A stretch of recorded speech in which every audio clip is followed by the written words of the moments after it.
What's up, everyone? Today I wanted to take a look at kind of a cool little optic with you guys. This is the Vector Optics Forester 8 to 16 by 56 ED variable zoom monocular or mini spotter, depending on how you want to kind of look at it. Kind of a neat little product, and up front, Vector Optics did send this out to me to test it and provide feedback on what I thought of it, and that's what I'm doing here today. I've got some cool optical tests that we're going to do that kind of see what the clarity looks like, and we'll talk about this little thing's use case, what I think would be a useful use case for it, because it's kind of a unique item, being a miniature variable power spotting scope or monocular. And we're going to talk about the things that it does well and the things that it maybe doesn't do quite as well. But this is an optic that falls right at the $100 price point. I believe it's $99 on the Vector Optics US website. So it's very affordable. And oftentimes at that really low price point, you'll find optics that barely can really be considered optics. They have glass and lenses in them, and it's like looking through a fishbowl. And I'm happy to report that that's really not the case with this. Optically, it's not that bad. We're going to talk about the things that it does pretty well and some of its downsides as well. But right off the bat, I can say that this is not terrible glass overall. And for $100, it's really very usable glass, with a couple caveats. So let's zoom in and we'll take a closer look at this so that you guys can get a feel for it, and we'll go over some of the specs. All right, so getting a closer look here at the Vector Optics Forester 8 to 16 by 56 ED. So first and foremost, like I mentioned, this has an 8 to 16 power zoom ratio. It's adjustable with this magnification ring right here. Nice and smooth, has a rubberized texture to it, kind of like a diamond texture. It's got a really nice amount of resistance. It's smooth, perfect control there for your zoom ratio. It does have a little indicator arrow right here. I would love to see that maybe painted white. I might put like a little dab of white paint on that arrow so that I can see it a little bit easier. Not that it matters that much, but it does have an indicator. Here up on the top, we have our focus adjustment. This is also nice and smooth, although it does have a lower amount of rotational resistance to it. It spins a little bit easier. Now, it's not like it's going to spin, on its own or anything like that. I wouldn't mind seeing a little bit more resistance, but it does have a good feel to it. This ring here does feel to be like aluminum, I believe. I haven't given it a scratch test to see if it's anodized aluminum, but it kind of has that feel, so I do believe it is. We have a rubberized coating on the body that has some nice texture to it. Feels very good. Here on the other side, we have two little anchor points for the side strap, the hand strap. Because this is marketed as a monocular, it does come with a hand strap for the back of your hand if you want to use it as a monocular. It also has a standard mounting position on the bottom to mount a little Arca rail on there to put it on your tripod. Perfect, exactly what we want to see there, no issues. It comes out of the box with a front captured lens cover to cover our front lens. Perfect. I love seeing it. I like the fact that it flips down out of the way. In the back, we do have a slip over lens cover. I have it tethered to the side here. That's kind of what I like to do so I don't lose it. We also have a quick adjust eye cup in the back for those of us that don't wear glasses. And for the unlucky like myself, we can put it in if we wear glasses. Overall, fit and finish of the outside, the feel is nice. When we talk about specs, we'll go over the weight. It's not super heavy. It's also not super light, but it's definitely lighter than a lot of binoculars out there. So we'll kind of get into that when we talk about use case. Overall fit and finish though, I think it looks great, it feels great in the hand, and I love its form factor and its size. So really quick, let's go over some specs. Got a little cheat sheet here that I will reference. So, first and foremost, like I mentioned before, we have an 8 to 16 power zoom range on this, which I think is kind of a useful zoom range for things from like 50 to 300-ish yards. We'll kind of get into that a little bit when we talk about glass clarity.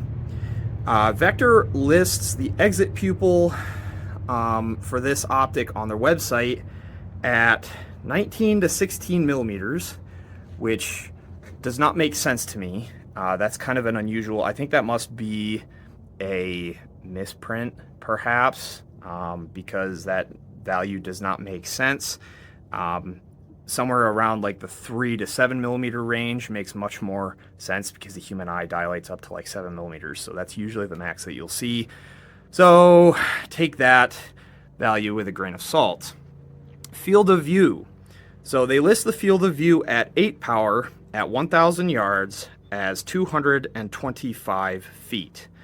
On maximum magnification, 16 power, they list the field of view at 156 feet. Our angular field of view at 8 power, they list at 4.5 degrees. And on maximum power, they list it at 3.15 degrees angular field of view. It is 7.6 inches long, and it weighs 17.3 ounces. It comes with coated lenses, and it is rated IP67 waterproof, according to their website. This has a focus range from infinity all the way down to 9 feet or 3 yards. I don't exactly know why you would need to zoom in on something that is 9 feet away, but if that's a need that you have, this is probably one of the few optics on the market that can zoom in and focus on something that is only 9 feet away. It's a little crazy. In the box, you also, like I mentioned, get the hand strap for the side. I opted to remove that because I will be using this on a tripod. It also comes with a hard shell zip close carry case, which is nice. A little neoprene cover may have been a nice addition for those of us who plan on using these on a tripod like I do here, but nonetheless, that is okay. It came with eye cups, like little lens covers, and I'm good with that. All right, so that pretty much does it for specs. We're gonna revisit some of these specifications here in a little bit. So right now, let's take a look at some pictures, some still images that I've taken looking at a few different targets and optical test boards.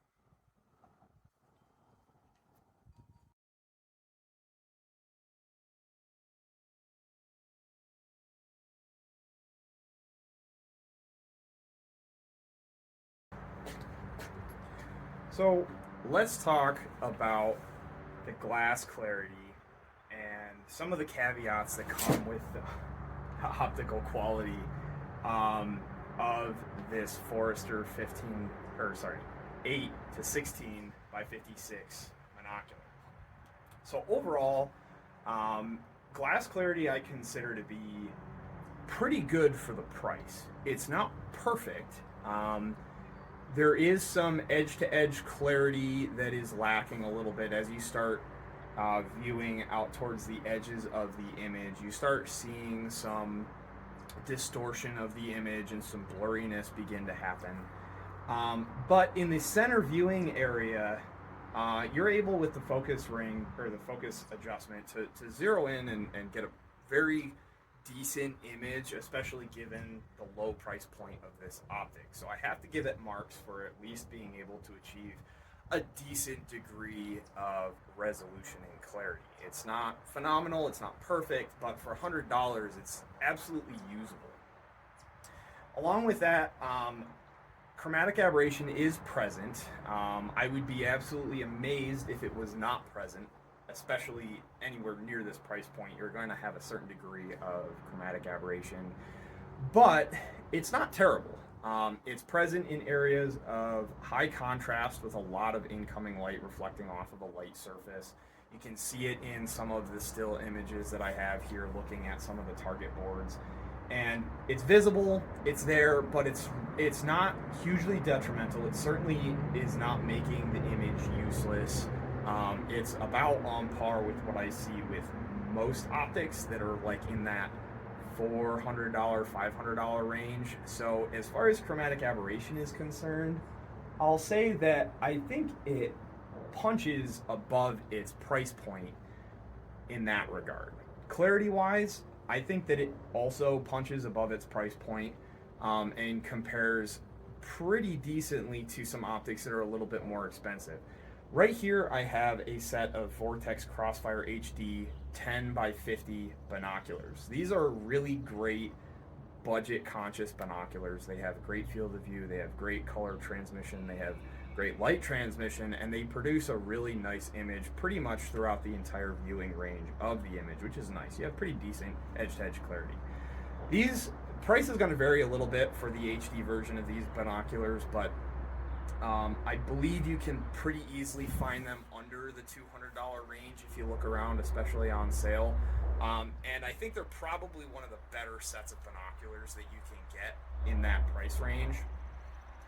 As far as glass clarity of the Forester monocular here, the 8 to 16 by 56 ED, I'm going to say that glass clarity in the center of the viewing area is similar to the Crossfire HD.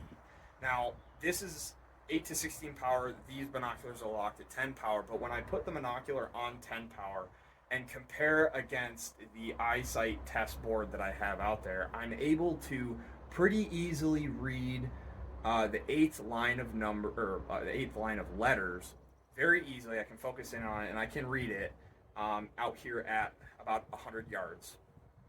The ninth line of letters with both of these, I am able to read some of the letters, some of the characters, but it's a little bit harder to differentiate the shapes and make out exactly what letter is what. So as far as clarity and resolution in the center of the image, I think they're on par with each other in that regard at 10 power at least. Now, as far as edge-to-edge clarity is concerned, I do have to give it to the Crossfire HD binoculars. They do maintain a crisper image throughout the entire viewing area compared to the Forester EDs here. But with the Forester EDs, you are getting a more compact package. You're getting variable magnification. You're paying a significant amount less. So it depends a little bit on what the feature set you're looking for is, what you want to do with it, and it may balance out to the point where you decide that maybe this is a better fit for you compared to these. Now, one area where the Forester ED here, the 8 to 16 by 56 monocular, kind of falls on its face in my opinion, is in the field of view department. The field of view, if you remember the specs, it was on 16 power at 1,000 yards. We had a 3.15, if I remember correctly, 3.15 angular field of view. That is quite narrow, even for a 16 power optic. For example, the 15 power Recon RT monocular from Vortex, I don't have one here, but that is a 15 by 50 monocular, non-adjustable zoom. That has an angular field of view of like 4.2, I believe. It's over 4. So it has an entire additional degree of field of view, angular, compared to this. So if you are comparing this Forester ED to another piece of glass, one thing you may notice is that you have just a smaller overall image. You don't see as much, and that is something that's visible in the pictures, the images that I have brought up to compare these Vortex binoculars to the Forster ED binocular. Now, one quick note, as far as the pictures are concerned, I did take the pictures using the left side of the binoculars, so it's obviously not going to be both images, it's just one side. And then I compared, or I made pictures here using the same apparatus. And keep in mind that you're viewing images that were taken by a camera through lenses, at the same time at least, but through lenses. There's some color correction that happens that changes what your actual eye would see versus what the camera captures, and you also have the fact that your monitor, phone screen, whatever it is that you're watching this video on, that's going to change things like colors and clarity, and the video gets compressed when it gets uploaded to YouTube. So keep those things in mind, but overall, center image clarity is similar, but once you start getting near the outside the outside edges of the image, it starts to fall off a little bit in the Forester HD. Not to the point where you can't use it, but you do lose some clarity. As far as color transmission, the Forester ED here, this monocular, does a pretty decent job of transmitting color relatively accurately, but one interesting thing that I did notice was that depending on the magnification that you're on, it has a relatively drastic effect on the accuracy of the colors. And in some of the images and stills that I took while glassing with this, it was noticeable that colors were actually more accurate and true to life on higher magnification than they were on lower magnification, which I thought was rather interesting. Overall, color transmission I think is good. Light transmission is pretty good as well. You start to get a little bit of dimming beyond 12 or 13 power, but even all the way up at 16 power, I do still have a pretty bright, good image. It's not like I'm looking through, a tinted piece of glass. It's really not that bad. But from 8 to 12 power, the image remains what I would consider maximum brightness. And then beyond that, it does dim down just a little bit, but not super bad. So let's talk about use case really quickly. One of the reasons why I wanted to test this out was I always thought that a lower power variable magnification spotting scope would be really nice for rimfire competition. I shoot NRL 22, PRS rimfire, NRLX, and so we shoot rimfire rifles anywhere from 30 to 300 yards, potentially even further depending on the match. And the go-to has always been a nice set of 10 or 12 power binoculars. And one of the reasons why binoculars work really well in this role is that you have the ability to have a really nice wide field of view. You can potentially see multiple targets in a string of fire or in for a particular stage. One of the downsides of binoculars is that you're limited to a specific magnification. And sometimes it's nice to be able to go above that 10 or 12 power that your binoculars are, or maybe go in a little bit and sit at 8 power. But I don't want to have multiple sets of binoculars in my bag. That just is kind of useless. So I typically use a set of 12 power binoculars while competing. And if I have targets at 50 yards, while a 12 power binocular is absolutely usable, you are kind of zoomed right in on it. And then if I'm shooting at targets that are 300 yards away, it would be nice to have a little bit more than 12 power. So the variable adjustment of the zoom for this Forester was kind of an interesting thing for me, wondering, would this product be a nice, compact, easily packable, like in your backpack, easily packable option for spotting at rimfire competitions? It's light, it's sleek, it would fit in a bag, it's not heavy, it's nice. So would it be a good fit for that? And that's kind of the direction that I've been considering with this product while checking it out and using it. As far as glass quality is concerned, I think that the clarity of this optic is sufficient for glassing at rimfire distances. I don't think, unless you have poor conditions, I don't think you'd have issues seeing impacts at 300 yards unless you're looking at a target that maybe is not painted at all. If it's a gray target, you may struggle to see impacts a little bit at 300 yards, but generally speaking, most match directors are really good about putting flashers or something up at those distances to indicate that you've got an impact. But irregardless, I think that clarity for rimfire distances is adequate. It's not fantastic, but it's adequate. The issue that I have is that the field of view is very narrow on this. And it's significantly more narrow than like a set of inexpensive binoculars like these Crossfire HDs.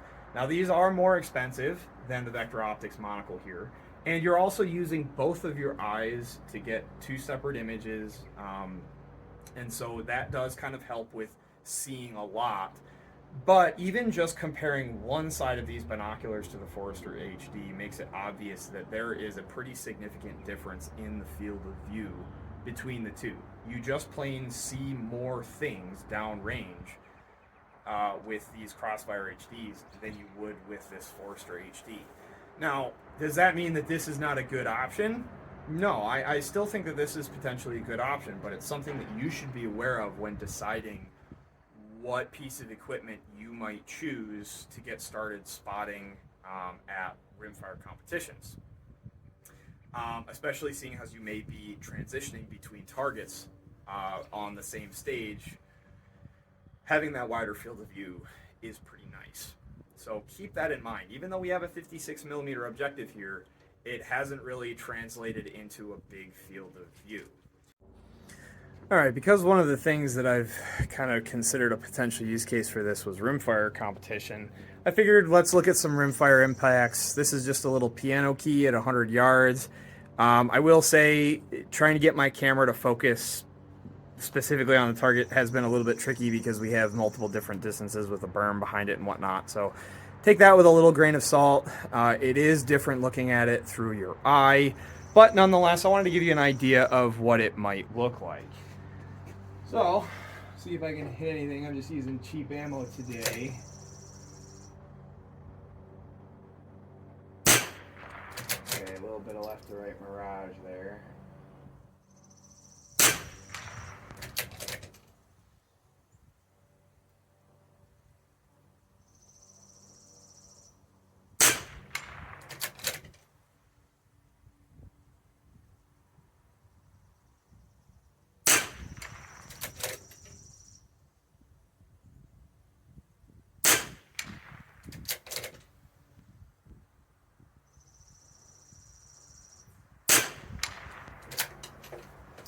Alright, so you pretty much just look at it swing, but nonetheless, I just wanted to give you at least an idea of what things would look like. This is on 16 power. Back it down. This is here on 8 power.